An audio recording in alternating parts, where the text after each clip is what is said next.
제주항공 여객기 참사 현장에서는 본격적인 수색 작업이 진행됩니다. 유류품 수색과 함께 희생자들의 신원 확인 작업도 이어질 전망인데요. 참사 현장에 나가 있는 취재기자 연결합니다. 김기수 기자. 네, 무안국제공항에 나와 있습니다. 네, 지금 김 기자가 있는 곳이 사고 현장인데요. 현장 상황 전해주시죠. 네, 제 뒤로 보이는 곳이 사고 현장입니다. 이곳에서 밤새 유류품 수거 작업이 진행됐는데요. 날이 밝으면서 수색 인력도 점차 늘어나고 있습니다. 본격적인 수색 작업이 곧 이루어질 것으로 보입니다. 이번 사고로 탑승객 181명 가운데 구조자 2명 외에 나머지 179명이 모두 숨진 것으로 확인됐습니다. 오늘 오전 7시 12분 기준으로 신원이 확인된 희생자는 140명입니다. 이 가운데 언론인 2명의 신원도 파악됐습니다. 추가 신원 확인을 위해 희생자와 유가족 DNA를 대조하는 작업이 계속 진행되고 있습니다.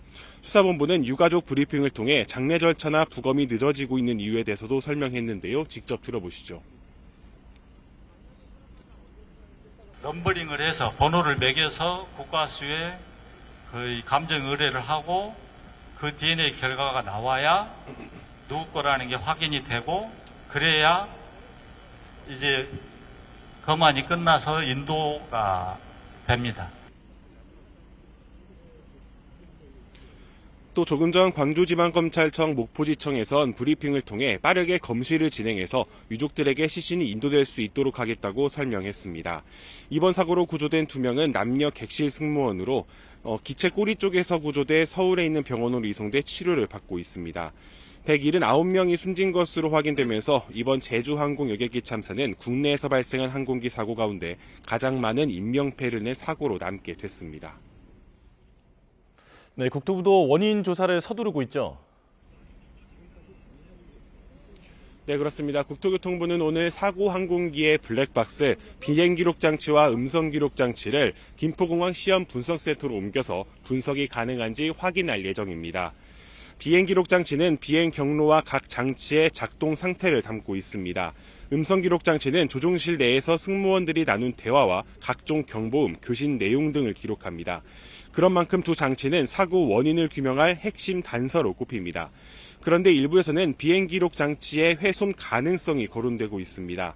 훼손이 심하면 미국 국가교통안전위원회에 조사를 맡겨야 하는데 그러면 해독 작업에만 6개월이 넘게 걸릴 수 있다는 전망이 나옵니다. 두 장치 해독 작업이 늦어질 경우 전체 조사 과정에 영향을 줄 수도 있는데요. 랜딩 기어 미작동이나 조류 충돌 등 정확한 참사 원인이 불분명한 상황에서 제주항공 여객기의 블랙박스가 분석 가능한 상태인지 오늘 점검 결과가 주목됩니다. 네, 사고 희생자들을 위한 합동 분향소도 마련된다고요? 네, 그렇습니다. 합동 분향소는 이곳 무안공항 근처에 있는 무안 스포츠파크입니다. 실내 체육관 1층에는 합동 분향소가 스포츠센터 3층에는 유가족 대기실이 마련됩니다. 전남도청은 오늘 오전 11시까지 분향소와 유가족 대기실 설치를 완료할 방침입니다. 관계당국은 희생자 유가족에 대한 숙소와 장례 절차, 심리 지원 등을 이어가겠다는 계획입니다.